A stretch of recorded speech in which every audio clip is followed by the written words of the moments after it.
All right, welcome everybody to this week's Creators Hangout here at Kickstarter. My name is Julio Terra. I'm an outreach lead for design and technology at Kickstarter, and I'm going to be your host today. I'm really happy that we have Don Moyer and Lynnette Kelley joining us today. They are the very prolific creators. They have actually done 13 projects to date, or actually they've completed 12 projects and are currently working on their 13th project, which is live right now.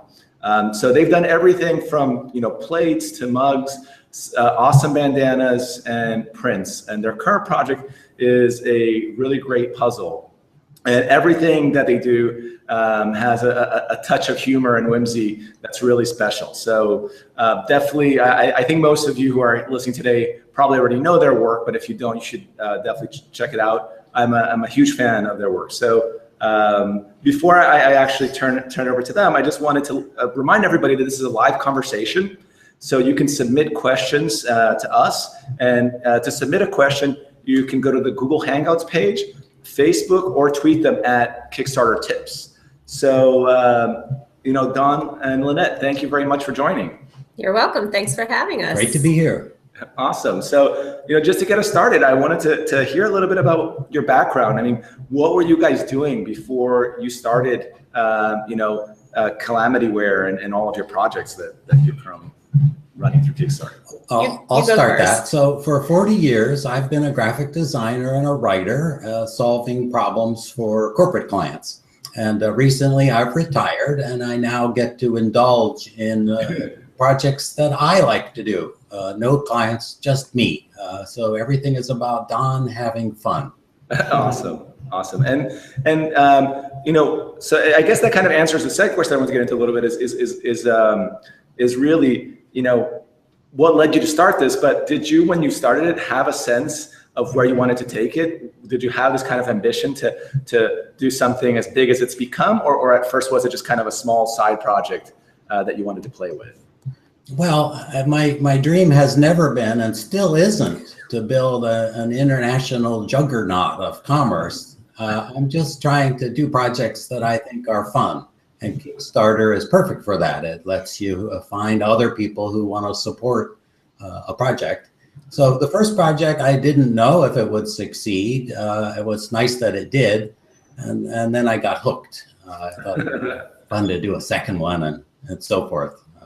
Awesome. And yeah, let's talk a little bit about your first project. I think that's, as you were saying, you didn't know if it was going to succeed when you launched it.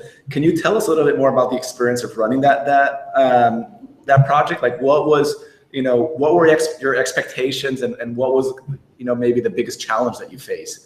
Yeah, so let me give you a little of the backstory. I love to draw, and I have sketchbooks where I draw every day. This week I'm working on octopuses.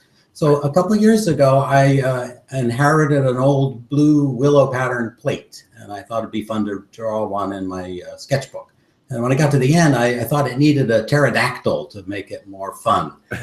When I posted that on Flickr, which is where I share my sketchbooks, people started to say, well, that would be nice if it was a real plate, porcelain plate. So I looked into it, and it seems like it was feasible to have plates made. And I always wanted to do a Kickstarter, so I defined the project on Kickstarter just to see what would happen. And the result was, it's not this plate, but it's a plate like this was the first project. So we had a couple hundred sponsors who wanted to have dinner with flying monkeys. And the project succeeded. It opened my eyes to all the logistics and sort of administrative details behind a project, which really wasn't my focus at that point. And that's where Lynnette comes in and her husband, Jack. Yeah, and so I've worked with Don for almost 20 years at the design firm that he had founded, and that's how we know each other.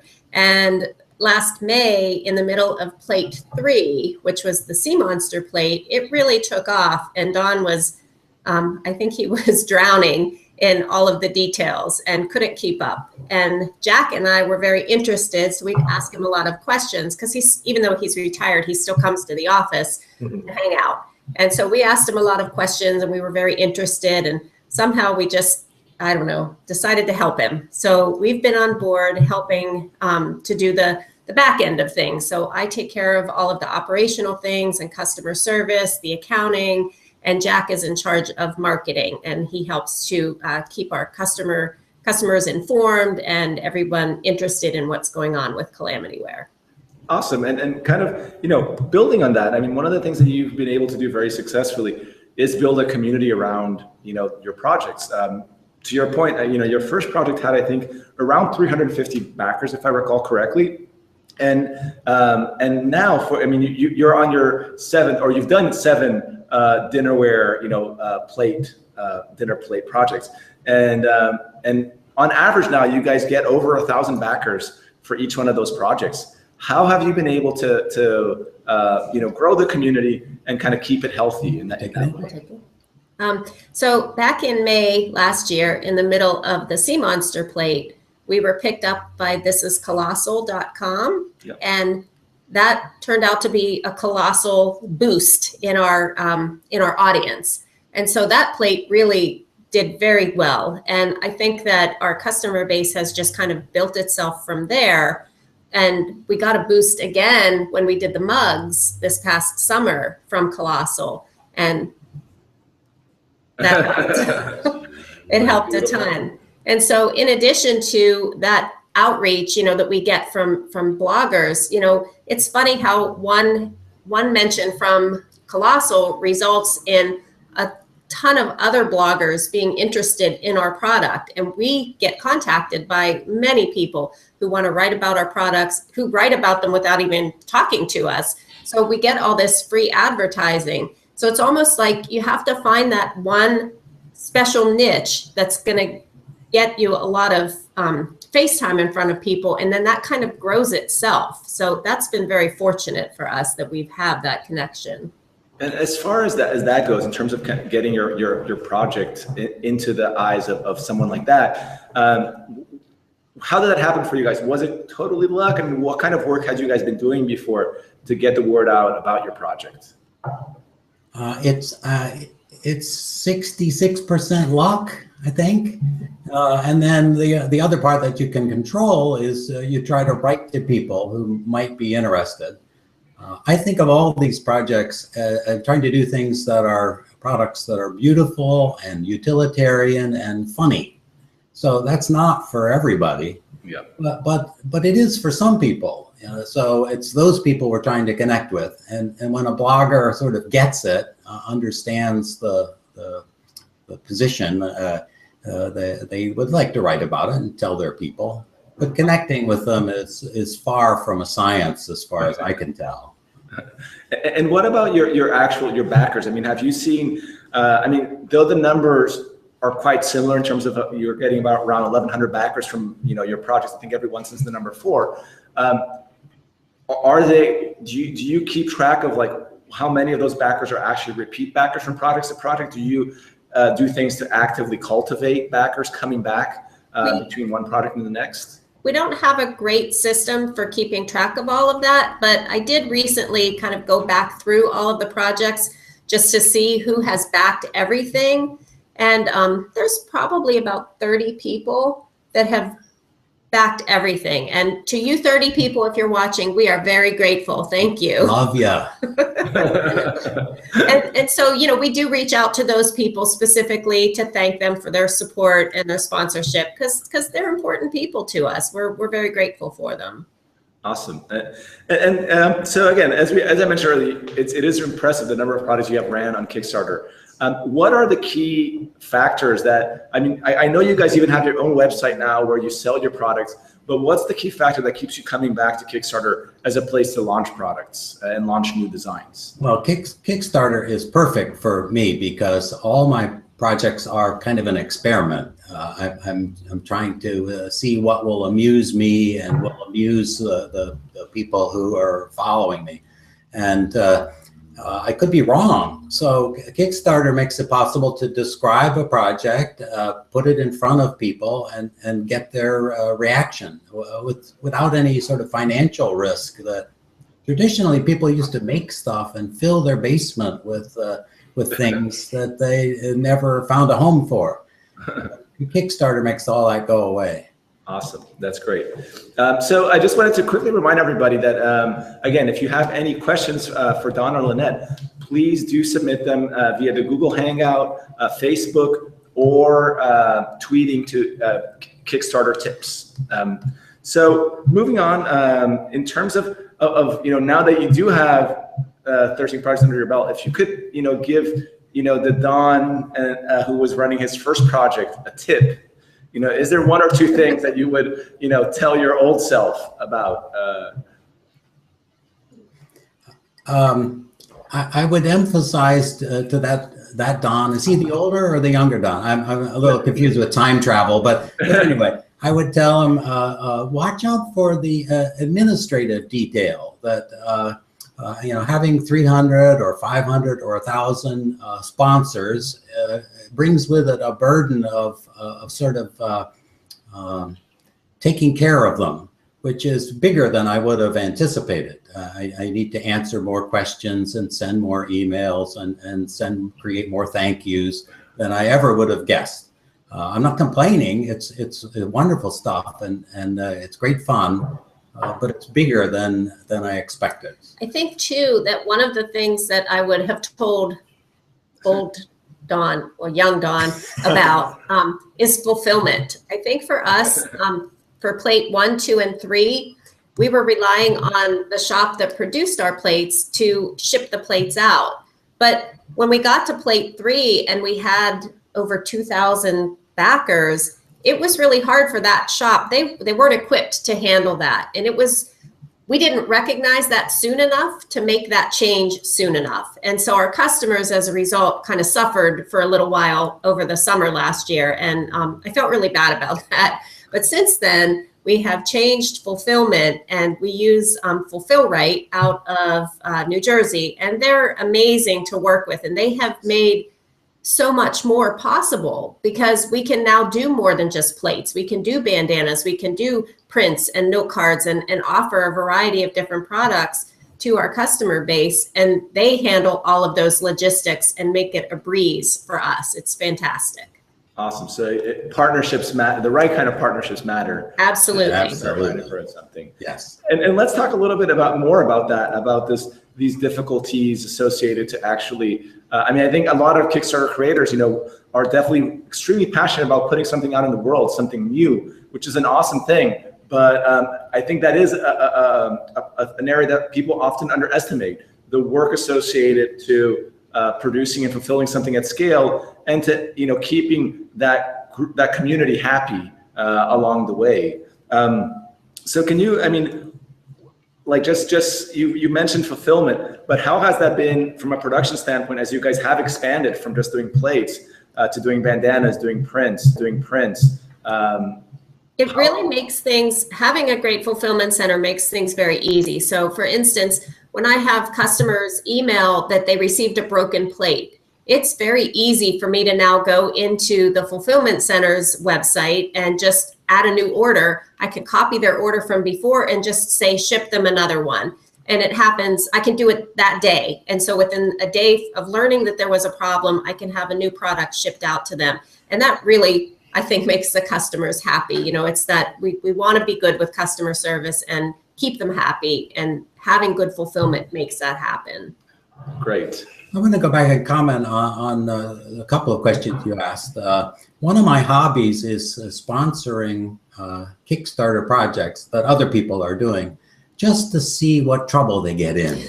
I love to see those emails and updates that explain, oh, it's going to be late, or the magnetic thing didn't work, or the shoulder straps are the wrong color, or all this. I love to read those because I used to have those problems, but we don't have those problems anymore.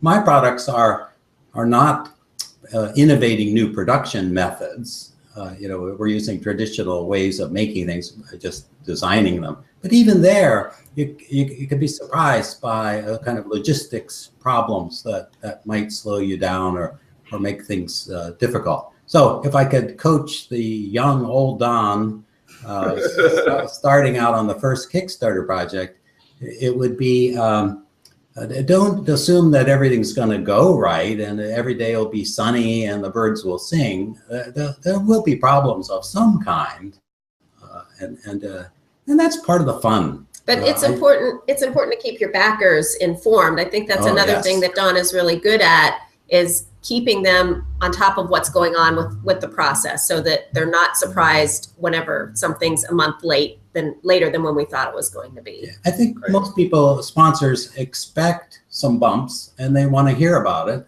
and that's part of why they're supporting Kickstarter projects. They don't expect it to go smoothly, but they want to know the news. They want the information, whether it's good or bad. Yeah. And then talking a little bit, like let's now, that we talked a little bit about how you guys deal with things after a campaign. Let's kind of go backwards and talk about planning for a campaign. I know that there's a lot of work and effort that goes on before you click the launch button. And you guys having done so many campaigns and now have expanded to do campaigns beyond, where you started with the dinner plates. What is the process that you use to plan campaigns? I think it's funny that you asked this question, because within the last week, I created a to-do list for our group for all the things we have to do from start to finish in a Kickstarter project. And I was shocked at how big that list became. And, I was making assignments. There are things Don does, things that I do, things that Jack does to help get it going, get it running, and finish it. So I'll let Don talk about the pre-stuff, because that's typically, he starts it. I'd have to say that Kickstarter gives me lots of tools to figure it out. So the first time, it's not a mystery. There are lots of templates and advice. So good job there, thanks. But planning a project is, I don't know that there's any surprises here. There has to be the product or the reward. What is it you're making, and how are you going to make it, and who is going to help you make it, and who's going to help you deliver it? Well, that's a thousand details that have to be pinned down. A big question would be what funding level are you shooting for? That's actually one of the next ones on my list. So if you want to talk a little bit about that, like how you guys determine how much money you're going to ask for, that's I know a question that I often get from creators. The advice I give people is make sure you ask for enough, because you can't go back and ask for more. That isn't how Kickstarter works. So the bar has to be high enough. I like to set it very low so that I can hit the goal, because I don't need the anxiety of whether we're going to hit it or not. Because remember, this is all about Don having fun. So in other words, you're saying put it as low as you can while it's enough, but make sure that it's enough. Right. Yes. And I think, in our circumstance, we always kind of pick a level, like we want to be able to produce, 3,000 puzzles or whatever it is. And so we figure out the cost to do that, bare bones. If there was nothing else involved and I just need to pay the guy to make the puzzles, how much do I need? And that's usually, where we end up setting the goal. And that's how it ends up being low, because Don just wants to do these because they're fun. He doesn't want to not do it. So he needs to set it low enough, but high enough to cover the cost, but be able to make it happen. No, that's great. And, talking about projects and ideas, and one of your fans here, Kelly, is asking you guys, when are you going to do some bowls to match the plates? That's a good question, Yes. Kelly. I think it'll be early 2016. It's the simple answer. The designs are almost perfect, and I'm working out some production details. But we all need We're working bowls on it. It's coming. and small plates at the same time. Make sure to follow the planning checklist, though. That's right. Absolutely. So going on a little bit, one of the things that when I talk to creators, I often let them know that how Kickstarter is that it's a storytelling platform. It's a place where you kind of tell the story about this idea you want to bring to life and get people to kind of help you on that journey. Can you guys tell a little bit about your style of telling stories on Kickstarter, and what recommendations you have for other creators who want to bring something to life, how to bring their product to life within that video and that description of your project? Well, I'm not sure that my recipe would apply to everybody else, but what I believe in is they should get a glimpse of my enthusiasm for the project, because at its core, that's all I've got is something Don wants to do. And I'm hoping there's people who want to help me do it. So I show up in the video and I talk about why I think this thing, whatever it is a good idea.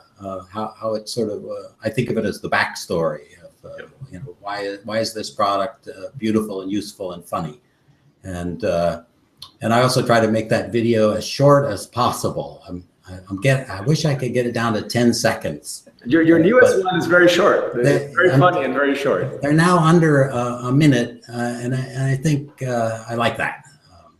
Awesome. But they don't have to be short, but they do have to show some enthusiasm.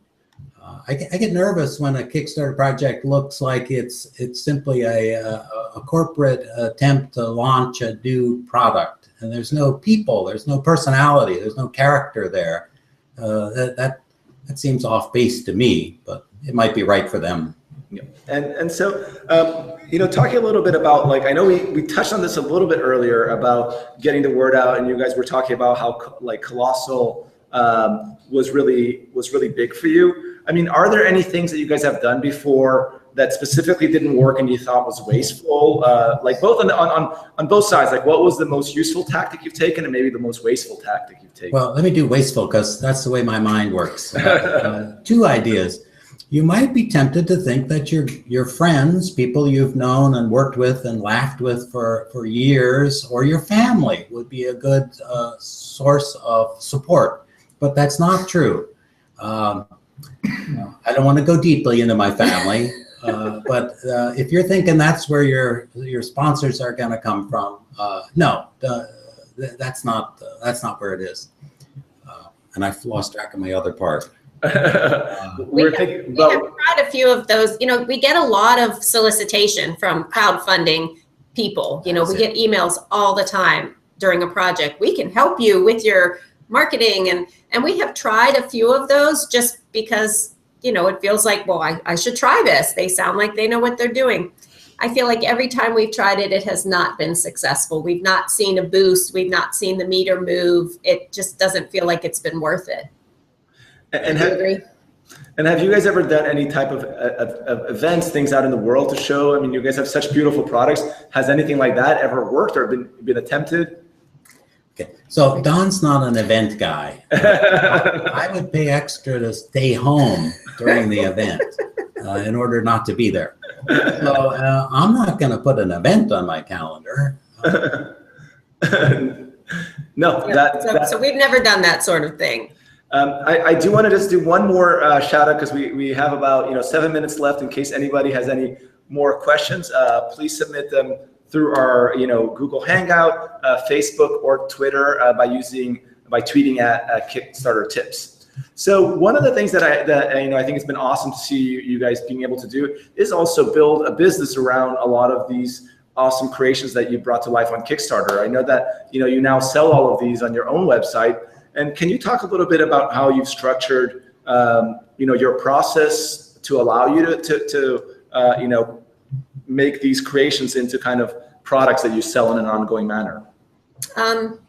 Yeah, I'm not quite sure how to answer that. I think when Don had started with the first one, and after it was done, there were still more plates left. He had made more than what the Kickstarter sponsors had pledged for. So he didn't know, what do I do with these now? I need to find a way to sell them. And so he started the online store at Calamityware.com. And so that was helpful for when a project ends. And really that's kind of what keeps happening. We order X amount and it's always more than what we need. And then we're able to sell the remaining products through the website. And Jack has done a great job of managing that site. He takes care of the look and feel of it, the organization of it. He processes all of the orders, and he keeps up with all of that, which is great. So it almost runs itself, but I guess I say that because he does it and I don't ever see it. So thank you, Jack.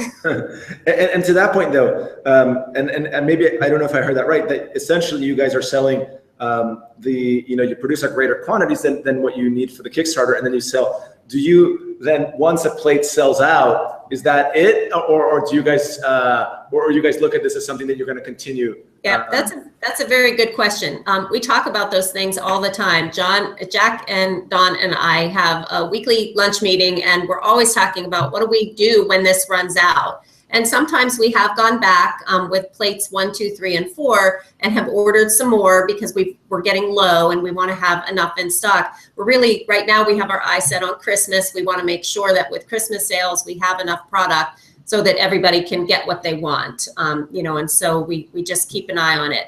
I don't know, in the future, I can't guarantee that things will get reordered. We kind of just play it by ear, and a lot of it is based on what Don wants to do. Yep. And I guess on what Jack and I want to do too. So Don is going to be inclined to let them run out of stock. That once they're gone, they could be gone, because my motivation is to design the next one. So I'm focused on bowls and cookie jars and snowshoes or whatever's coming in the future, not on keeping an old thing alive. Right, and every now and again too, we'll throw a product on the website that never saw Kickstarter. So we have little note cards that are available on the website that never were on Kickstarter, and pocket squares, so a little pocket silk for your, he's got a giant robot on it. That's also available on the website that never saw a Kickstarter project, because they're just small little fun things, again, that Don wanted to do. We do a small limited run, and we have a place to sell them, so it's fun. Awesome.